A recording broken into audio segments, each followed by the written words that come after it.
Сегодня в нашем районе прошел конкурс чтецов «Живая классика». В этом конкурсе участвовали 6 школ. Конкурс прошел в МБО Сорсилай Тункали. В жюри у нас сидел начальник районного отдела образования Исаак Израилович, а также представители администрации Соби Султановна и представители Дома культуры и музыкальной школы.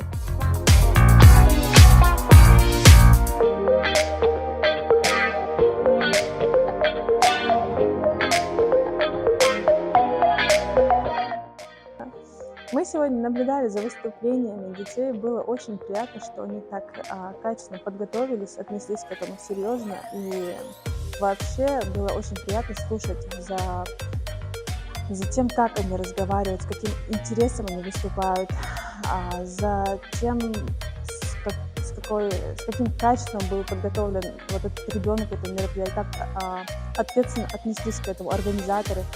И вообще мне приятно такого рода конкурсы, потому что они возобновляют интерес подрастающей молодежи именно к вот таким классическим работам, к забытым произведениям. Это что дети сами выбирают те произведения, которые им по душе, те произведения, которые в их сердцах они признают родными. Это очень значимо для нашего сегодняшнего поколения.